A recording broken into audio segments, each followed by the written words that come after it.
Building all the houses, doing all the plumbing. Everywhere you go, you have Polish people in catering. They do all the jobs that nobody else wants to do. And they've been coming here for the past 5 years. Initially, the government estimated just a few thousand would arrive, but up to 1 million may have travelled to Britain. It's the largest migration of people this country has ever seen.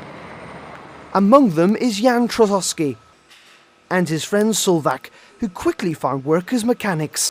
It appeared to many Eastern Europeans that if you were willing and capable of work, there was almost limitless possibilities. But then this happens. Ominous and truly awful. Just some of the expressions used by the British Chambers of Commerce to describe the British economy. It says the latest survey of its members is the worst ever, and it's warning the UK is likely to undergo a deeper downturn in the recession of the early 1990s.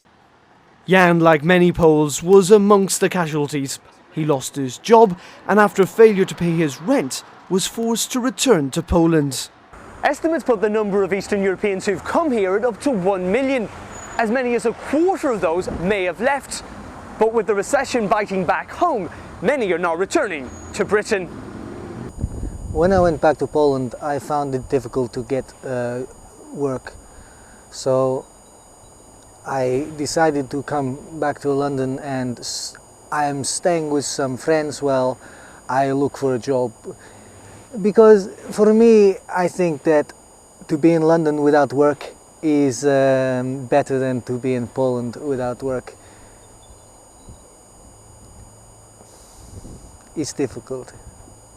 It's difficult.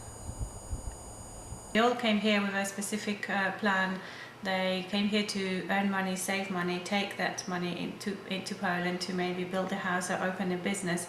And many of them are maybe halfway through achieving that goal. And if they went back now, then they find themselves that they've achieved nothing. They lost maybe 2 or 3 years. So what they are more willing to do is to wait for better times, because they are all hoping that the recession cannot last forever, and they're just looking for means of surviving. Many now fear, like Migration Watch UK, that Britain has overstretched itself.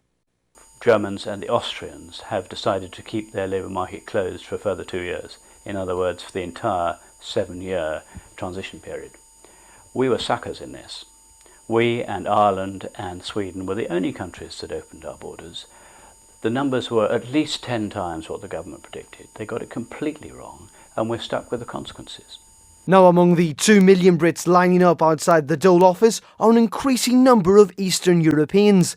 The number applying for benefits has doubled in the past 2 years to 12,000, and there's been a hike in those seeking child benefits.